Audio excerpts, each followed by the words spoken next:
Bonjour tout le monde et bienvenue à cette diffusion en direct du projet Je m'oriente en live proposé par l'organisme Jeunes Explos Stage d'un jour. Donc, Stéphane Lemieux, qui est pompier à la Ville de Québec. Bonjour Stéphane. Bonjour Audriane, ça va bien? Très bien, vous? Ça va super bien, merci, c'est gentil. Donc, d'abord, un énorme merci là, pour votre présence à l'activité. Vraiment, c'est très apprécié. Métier de pompier qui intéresse un grand nombre de jeunes. Puis, on a quelquefois là, des questions par rapport à la réalité, puis ça, en quoi ça consiste de façon concrète, votre métier. Donc, c'est une belle occasion d'en apprendre un peu plus. Rapidement, Monsieur Lemieux, pouvez-vous nous expliquer pourquoi c'est important pour vous de participer à Je m'oriente en live, puis de vous adresser à la jeunesse québécoise? Ben, premièrement, merci pour l'invitation, c'est apprécié, ça me fait plaisir d'être avec vous autres aujourd'hui pour partager ma passion, partager mon métier, vous en parler un petit peu. Et puis, félicitations à Jeune Explo de s'être adapté à la COVID puis d'avoir gardé un contact avec votre communauté puis avec les futurs travailleurs, employeurs ou entrepreneurs de demain. Donc, chapeau à Jeune Explo pour votre créativité. Euh, pour répondre à ta question, Adriane, pourquoi c'est important? Je pense que En fait, je suis convaincu qu'inspirer des gens, c'est important. J'ai été inspiré dans ma vie. Il y a des amis, des parents, des profs, des entraîneurs, des mentors, des personnalités, des athlètes. Il y a des gens qui m'ont inspiré dans la vie, peut-être même sans le savoir. Puis je sais que c'est pas nécessairement quelque chose qui est facile aussi. Euh, Quand tu sors du secondaire ou être à l'école puis décider qu'est-ce que je veux faire dans la vie. Mhm. Donc, si aujourd'hui, en parlant du métier de pompier, on est capable d'allumer des étoiles puis de faire raviver la flamme dans faire un jeu de mots chez certains jeunes, ben tant mieux, tant mieux, bonne chose.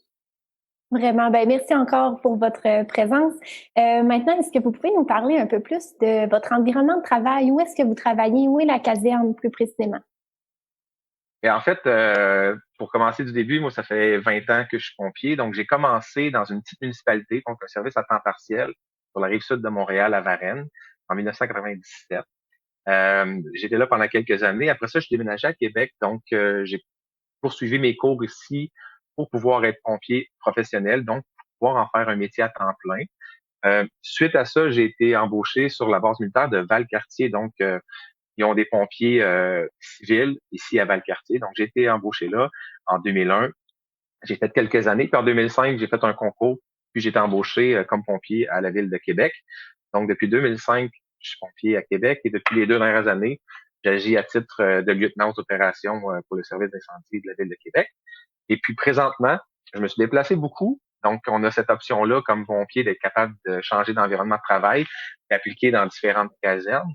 Aujourd'hui, présentement, je travaille à la caserne 16, donc c'est une caserne de 5 hommes avec une autopompe, mais aussi c'est une des 3 casernes dans le service incendie qui a la spécialité sauvetage nautique. Donc, tout ce Mhm. qui est sauvetage sur plan d'eau, sauvetage sur glace, en rivière, lac, embarcation moteur, donc récupération de victimes ou sauvetage. Il y a 3 casernes qui sont spécialisées dans ça, dont la caserne au Lac-Saint-Charles, la caserne 16, que je fais partie depuis la dernière année. Excellent. Puis, de façon un peu plus concrète, précise, à quoi ressemble une journée type comme pompier à la caserne 16? Ben, ce qu'il faut savoir, c'est que dans tout le chaos peut-être d'une vie de pompier, d'une journée de pompier, parce qu'on est toujours, c'est une job d'attente, faut pas se le cacher. Donc, Mhm. la cloche elle sonne, puis on doit répondre, on laisse tout en plan, puis on part. Mais dans tout cet environnement-là qui peut être très changeant, il y a quand même une routine qui est super importante. Donc, nos chiffres, nos horaires de travail, si tu veux, pour la ville de Québec, c'est des chiffres qui vont faire des 10 heures le jour, des 14 heures la nuit. D'être capable d'aller voir un horaire de pompier pour savoir un peu qu'est-ce que ça représente comme heure de travail, comme chiffre durant la semaine, fin de semaine, un peu, puis qu'est-ce que ça peut représenter. Donc, une journée typique, la première chose qu'on fait en rentrant, que ce soit pour notre chiffre du matin ou notre début de quart de travail du soir, la première chose qu'on fait, c'est s'assurer qu'on est disponible pour répondre aux appels. Donc, chaque poste en caserne, le chauffeur, l'officier, le porte-lance ou le fontainier doivent installer leur habit de combat, leur radio, lampe de poche, tout préparer ça, s'assurer que dans la prochaine seconde, si la cloche sonne, on est prêt à répondre. Mhm. Ensuite de ça, il y a une vérification des équipements. Donc, à chaque début de quart de travail, on vérifie les équipements. Le chauffeur, opérateur du véhicule va vérifier son camion, va faire une ronde de sécurité, va remplir les papiers qui sont requis pour ça. Donc, on va s'assurer qu'à chaque jour, nos scies fonctionnent, nos équipements sont remplis de gaz, que tout soit prêt. En fait, ce qu'on veut pas, c'est se faire déculotter quand il va arriver un alarme. Mhm. Donc, c'est la première chose qu'on fait. Ensuite de ça, ben, dans le courant de la journée, on a des tâches multiples. Donc, présentement, avec la COVID, faut que je te dise que ça a un petit peu changé. Mais normalement, dans la période estivale, on fait des visites de prévention domiciliaire. Donc, on s'assure que les avertisseurs de fumée fonctionnent bien. Il y a un nouveau programme. Maintenant, il y a une nouvelle loi qui dit que les avertisseurs de CO pour le monoxyde de carbone doivent être dans les maisons. Donc, ça aussi, on s'assure que c'est respecté. Donc, c'est de la sensibilisation. Puis, on a même des programmes depuis les dernières années où est-ce qu'on peut remettre aux personnes des avertisseurs de fumée qui sont soit passés dedans. Mhm. Donc, la prévention domiciliaire dans le schéma de couverture de risque, c'est une tâche qui est obligatoire qu'on doit faire. Ensuite de ça, on va faire des plans de prévision, des plans d'intervention. Donc, chaque caserne dans son secteur va cibler des soit des entreprises ou des bâtiments ou des habitations. Puis, on fait un plan d'intervention. Donc, on planifie si jamais il arrive quelque chose à cette adresse-là.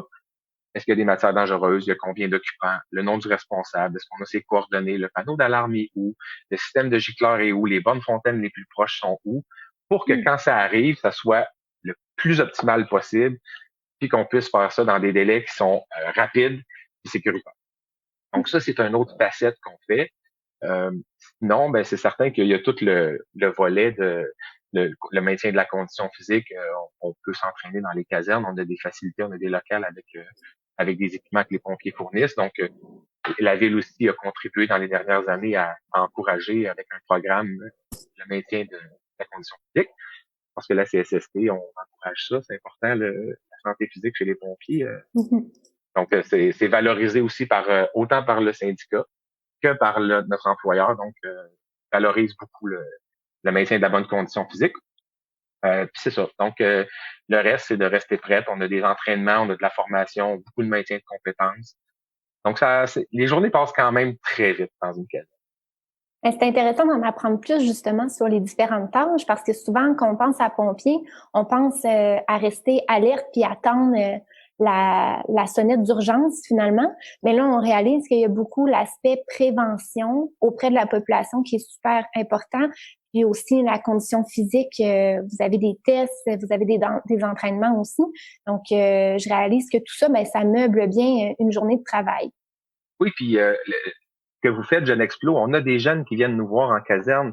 Il y a des garderies qui viennent faire des visites aussi. Bon, la pandémie est un peu sur pause, là, mais il y a souvent des jeunes qui viennent visiter, qui viennent faire des stages, qui viennent s'informer. Il y a des gens qui passent en caserne. Donc, on est aussi là pour le public. On est aussi là pour répondre aux citoyens. Donc, n'hésitez pas, si jamais les jeunes, vous voulez aller voir une caserne, vous voulez visiter, cognez, appelez, informez-vous. Ça va nous faire plaisir de vous faire visiter un peu notre environnement puis de vous accueillir dans les casernes de la Ville de Québec. Là. Il y a une journée porte ouverte aussi à chaque année. Surveillez ça, c'est quand même quelque chose qui est super populaire. Donc, on rouvre nos portes à la communauté, puis c'est quelque chose qui est super agréable. Ben, c'est très généreux de votre part. Puis là, on est en mode virtuel, en mode entrevue comme ça par caméra. Mais pour les jeunes qui souhaiteraient aller explorer en caserne, quels sont les outils ou le matériel là, qu'ils peuvent s'attendre à voir dans une caserne de pompiers? Je pense que vous en avez quelques-uns avec vous, là, des, des outils. Ben, ouais, c'est certain. Puis écoute, honnêtement, chaque outil qu'il y a dans une caserne, dans le véhicule, a vraiment sa raison d'être. Fait que chaque outil qui est dans le véhicule va nous servir pour des interventions différentes. J'aurais aimé vous amener un appareil respiratoire, mais que c'est quand même assez gros, ça a été encombrant, ça aurait probablement été difficile de vous montrer euh, l'appareil respiratoire dans la caméra sans faire un bardeau ou sans tout casser ici, parce que c'est quand même assez gros. Mais une chose que je vous ai amené, c'est un Allegan Tool, ça s'appelle un outil Allegan, c'est un outil d'entrée forcée. Je sais pas si tu peux voir un petit peu, mais Oui, on a très du côté, bien. on a un pic, on a avec un manche, puis à côté, donc c'est un outil qu'on sert pour faire des entrées forcées, pour faire des bris de vitres, des ouvertures. Ce qui est important, ce qui est cool à savoir aussi, c'est que cet outil-là a été inventé par un pompier. C'est un chef à New York, je pense dans les années 50, qui s'appelait Monsieur Halligan, euh, Hugh Halligan, je pense. Puis imagine-toi, l'outil était super efficace, mais les pompiers de New York n'ont pas voulu acheter cet outil-là pour se le procurer parce que il y avait une espèce de conflit d'intérêt à cause que c'est le pompier de New York. Donc je pense que c'est la ville de Boston qui a fait les premiers achats de Halligan. Puis à un moment donné, ils ont réalisé que les pompiers de New York achetaient avec leur propre argent le Halligan parce que c'est un outil qui était vraiment efficace. Puis au fil du temps, pas, l'outil a pris de la popularité, puis a gagné, puis est rentré dans le service d'incendie de New York, qui était quand même dans un gros service d'incendie.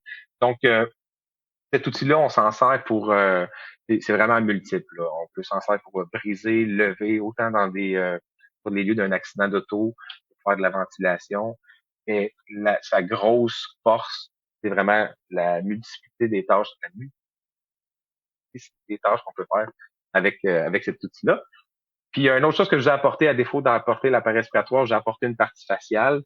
Donc ça, c'est ce qui vient faire le lien entre l'air qu'on respire, qu'on a dans une bonbonne, qui vient protéger nos voies respiratoires. Puis encore là, c'est quelque chose qui est beaucoup valorisé au sein du service d'incendie de la Ville de Québec, autant par le syndicat que par tous les membres, c'est de s'assurer d'une bonne santé, une bonne pérennité pour les pompiers. Donc, on valorise beaucoup la protection des voies respiratoires. Malheureusement, il y a plusieurs cancers qui ont été dans les dernières années liés au métier de pompier. Donc, aujourd'hui, on a la chance, le privilège d'avoir des équipements qui nous protègent. Donc, on s'en sert, puis c'est quelque chose qui est mis de l'avant. Si je compare à là 20 ans, quand tu rentrais dans un feu, puis tu mettais un appareil respiratoire, c'était pas cool un peu. Là. Moi, quand j'ai commencé, là, les vrais de vrais, ils rentraient au feu, puis il y avait de la boucane, puis c'était pas grave. Ils respiraient de la boucane. Puis quand on entend le métier de pompier, bien souvent on pense que c'est un métier qui est quand même à risque, c'est un métier dangereux si on peut dire. Donc le fait d'avoir accès à des technologies comme ça puis des outils sécuritaires, bien vraiment on peut pas s'en passer là. Non, puis c'est là que tout le volet formation, donc on a la division recherche et formation, le développement recherche et formation, ça veut défendre la Ville de Québec. Donc on a des formateurs, on a du maintien de compétences, on a des suivis avec ces gens-là qui viennent en caserne pour nous reformer ou nous former sur des nouvelles équipements. Donc c'est quelque chose qui est mis de l'avant beaucoup. Puis quand tu parles de oui, c'est une job dangereuse, c'est quand même des risques qui sont calculés. Donc le métier de pompier, c'est un art dans le fond. Là. C'est sauver des vies au péril de sa vie. Le dicton a peut-être un peu changé. C'est sauver des vies selon les règles de l'art. Donc, on est structuré, il y a une organisation, il y a une structure qui est super bien établie. Et on se doit de la respecter pour que les interventions se déroulent de la bonne façon et surtout de façon sécuritaire pour les pompiers, mais aussi tous les intervenants sur le site. Totalement. Et pour les jeunes qui nous écoutent, qui auraient un intérêt là, envers ce métier-là, quelle est la formation associée pour devenir pompier? La formation, là, encore une fois, tu parles d'un vieux pompier de 20 ans de date, là, donc la formation a beaucoup changé. La réponse la plus simple que je pourrais te donner, c'est allez vous informer. Il y a différentes écoles au Québec. Il y a l'IPIC qui est à Laval, il y a le CNDF qui est à Québec ici, dans les grosses écoles. L'IPIC est en lien aussi avec le Centre de formation professionnelle de Neuchâtel. Il y a une école aussi à Mirabel, à Saint-Scolastique. Donc, il y a plusieurs grosses écoles qui vont dispenser la formation de pompiers. Donc, vous pouvez vous informer. Chose qui est importante à savoir, c'est un secondaire 5. Donc, on lâche pas. On va chercher notre secondaire 5. C'est super important. Après ça, il y a un processus d'embauche. Pas un processus, mais un processus de sélection, je dirais, pour aller à l'école. Donc, faut envoyer une lettre de motivation. Ils vont regarder vos relevés de notes. Ensuite de ça, il va y avoir des entrevues. Il va y avoir des tests physiques. Il faut aussi aller consulter les sites Internet des différentes écoles parce que vous allez voir déjà les préalables. Qu'est-ce que ça vous prend pour réussir les tests physiques pour être admis à l'école des pompiers? Donc ça, c'est quelque chose qu'on peut déjà commencer à se préparer. Si on veut être pompier, on peut déjà commencer à savoir quel exercice cibler pour se préparer pour le test. Parce que ça, c'est pour rentrer à l'école, mais il y a aussi des tests après ça, quand on va voir appliquer pour embaucher, pour être embauché dans une ville ou dans une municipalité, là aussi, il y a des tests, mais c'est des choses qui sont différentes. Donc, c'est une formation, oui, totalement. C'est une formation, donc, au niveau collégial. Ça prend au préalable son diplôme d'études secondaires. Puis, ce que j'entends, c'est que c'est quand même une formation qui est contingentée. Alors, faut quand même donner son 100% à l'école présentement, avoir les meilleures notes possibles pour améliorer ses chances d'être sélectionné. Puis aussi peut-être se préparer physiquement là par rapport aux tests Oui. physiques justement là, pour En fait, l'acceptation. oui, en fait, le cours, il y a un DEP, donc c'est un diplôme d'études professionnelles. Donc, toutes les villes, si je me trompe pas, puis de 200 000 habitants et plus, ça prend un DEP et avec un DEC, un diplôme d'études collégiales, qui, comme je dis, avant n'existait pas, maintenant est requis pour les grandes villes. Donc, les petites municipalités avec un diplôme d'études professionnelles, vous allez être capable de pouvoir appliquer dans ces municipalités-là. Par contre, les grandes villes comme Montréal, Québec, Sherbrooke et Laval vont demander le DEC. Donc, c'est des années de plus, c'est un 2 ans de plus à l'école, en fait, pour aller chercher son DEC. Donc, c'est un Excellent. peu les deux cours de base. Il y a un DEP puis il y a un DEC après ça à aller faire. Il y a le Collège Montmorency qui le donne, si je me trompe pas, puis le campus Notre-Dame-de-Foix ici. Parfait. Et puis, finalement, tantôt, on en parlait un petit peu avant l'entrevue. Vous disiez que travailler dans une caserne, travailler avec ses collègues pompiers, c'est comme travailler avec sa famille, d'une certaine façon. Ben, le métier de pompier, c'est quand même quelque chose qui est particulier parce qu'on est dans un monde où est-ce que on a besoin de compter l'un sur l'autre. La sécurité va dépendre de lui qui est à côté de moi, puis vice-versa. Donc, il y a un sentiment d'appartenance qui est très fort dans le métier de pompier. Puis la vie de caserne, ben, fait que on passe beaucoup de temps avec nos confrères de travail. Des fois, on peut passer plus de temps dans une semaine à la caserne avec nos collègues qu'avec sa propre famille. Donc, on mange, on s'entraîne, on fait la vaisselle, on fait le ménage, on répond aux appels. C'est un contexte, c'est comme des petites maisons avec ta gang de chums puis qui trippent sur le même métier que toi. Puis fait que c'est cette confrérie-là au niveau des pompiers, je pense que ça l'a toujours été puis ça va toujours perdurer parce qu'on a un lien avec les gars avec qui on travaille. C'est parce qu'on passe beaucoup de temps ensemble, donc on vient qu'à un moment donné, on voit que le dernier, le plus jeune qui vient de rentrer, ben sa blonde est enceinte, on est content pour lui, on vit des deuils, on vit des naissances, on vit des blessures, on vit un paquet d'affaires avec ces gars-là. On a la chance de travailler en équipe. Puis ça, pour les jeunes, tu sais, si le travail d'équipe t'intéresse, c'est un volet qui est super intéressant avec les pompiers parce on est souvent en équipe. On peut se retrouver notre petit temps tout seul, ça, il y a moyen de le faire, mais somme toute, c'est vraiment un travail d'équipe. Puis ça, ben, c'est quelque chose que t'aimes. En tout cas, moi, j'aime ça, travailler en équipe. J'ai vraiment trouvé ma place. C'était un prérequis quand j'ai regardé dans mes options de carrière. Là. D'être pas en arrière d'un bureau tout seul avec des paravents à ses côtés sur un ordinateur. Je pense que j'aurais pas été capable de fonctionner là-dedans. J'ai trouvé ma place. Ça me fait penser aussi à Jeune Explo, on essaie de faire la promotion de la mixité en emploi, donc d'encourager les jeunes filles à aller dans des métiers typiquement masculins, l'inverse, des jeunes garçons à aller vers des métiers typiquement féminins. Je me demande, est-ce qu'il y a de plus en plus de filles qui sont pompières? En fait, je me suis informé avant pour être sûr de donner les bons chiffres. Puis présentement, à la Ville de Québec, on est 471 pompiers, dont une 39 qui sont à temps partiel, donc des temporaires. Et on a 8 filles. Donc, 8 filles sur 471, le ratio est peut-être pas énorme, mais on a toujours eu au service d'incendie de la Ville de Québec quelques filles qui viennent année après année. On en a, je pense, 5 au combat, donc régulières, puis on en a 3 qui sont comme temporaires présentement. Là, donc, sont sur une liste, puis ils vont être embauchés bientôt. Donc, c'est le même processus. C'est le même processus pour une fille, pour l'embauche à la Ville de Québec. Il n'y a pas de différence entre un gars ou une fille. Puis les tâches à la caserne, c'est la même chose. On travaille en équipe. C'est pas parce que la routine qui est là, mais c'est une job qui est très changeante. L'adrénaline, écoute, l'adrénaline que ça peut procurer être pompier, c'est incroyable. C'est vraiment le fun. Donc, il faut que tu sois quelqu'un qui aime ça, la drive, qui aime l'adrénaline. Puis une autre chose, c'est aider les gens. Ça, c'est tellement valorisant, c'est gratifiant ce qu'on fait. Donc, quand on arrive quelque part, le monde sont contents de nous voir. On a Oui, toujours vu c'est ça. l'image, les pompiers, tu sais, on n'est pas réfractaire dans nos interventions, tu sais, on est toujours les bons gars qui arrivent pour aider. Puis, je pense que ça, c'est gratifiant quand tu reviens souvent, puis t'as fait une journée que tu as été capable d'aider le citoyen euh, dans son quotidien. Puis ça, c'est vraiment intéressant. Donc, soyez curieux. Je dirais que c'est le gros. le gros conseil que je pourrais donner aux jeunes, c'est d'être curieux, puis informez-vous, allez dans les casernes. Si t'aimes le travail d'équipe, si t'aimes travailler physiquement, euh, écoute, apprendre, apprendre encore et encore. Après 20 ans, j'apprends encore des choses parce que le métier change, les technologies évoluent. Donc, c'est quelque chose qui est intéressant. On est toujours en maintien de compétences et en adaptation. Fait que c'est, je dirais que c'est peut-être les qualités que je pourrais dire si ça t'intéresse d'être pompier. Mais encore, je te dis, si le pourquoi tu veux faire pompier t'intéresse vraiment, tu vas trouver comment le faire, puis tu vas faire le plus beau des métiers pour le reste de ta carrière.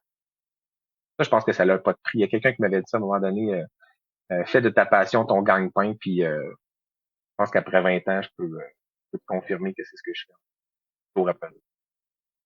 Avant de terminer, Monsieur Lenu, on va juste répondre ici à une question de Noémie que je trouve vraiment intéressante. Ça revient un peu sur la formation, sur les tests physiques, les entraînements physiques. Elle se demande, Oui. est-ce que c'est vraiment difficile, ces tests-là? Encore là, c'est très arbitraire parce que je connais pas Noémie, je connais pas sa condition physique, je connais pas son état. Elle pourrait aller sur le site de l'IPIC de Laval, l'Institut de protection d'incendie de Laval. Donc c'est le site internet de l'école, puis eux c'est très bien écrit sur leur site. Quels sont les préalables physiques? Donc il y a la course navette, il y a les push-ups, il y a des chin-ups, puis c'est vraiment bien expliqué.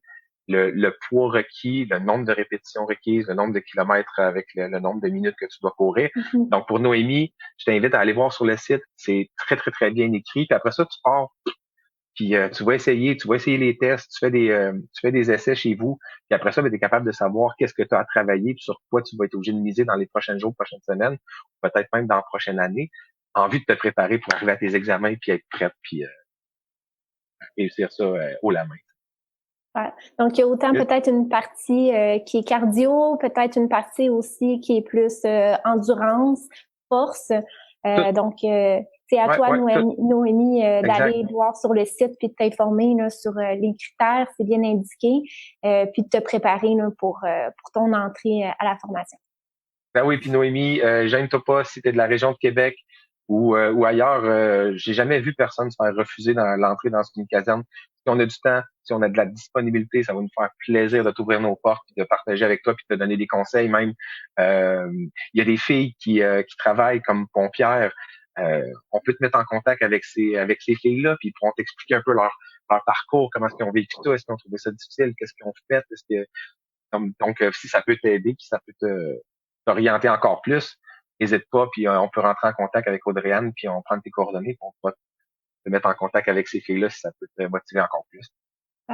On s'adresse à Noémie, mais on s'adresse aussi à tous les autres jeunes qui nous écoutent. Si jamais vous avez des questions supplémentaires pour Stéphane, simplement les écrire dans les commentaires, puis on pourra y répondre même suite à la diffusion. Donc là-dessus, c'est vraiment tout le temps qui nous est accordé. Ça a passé super vite. Oui, moi, très vite, trop vite. Trop vite. On est vraiment heureux de vous avoir accueillis pour cette entrevue-là en direct. Et puis, je tiens à remercier les jeunes qui ont été à l'écoute, qui ont pris les moyens concrets pour s'informer sur le métier, en espérant que ça a pu vous éclairer par rapport à votre choix scolaire et professionnel. Donc là-dessus, merci encore Stéphane, puis je vous souhaite une belle journée tout le monde. Ça fait plaisir, puis bonne chance à tout le monde. On veut vous voir dans les casernes, ça va nous faire plaisir.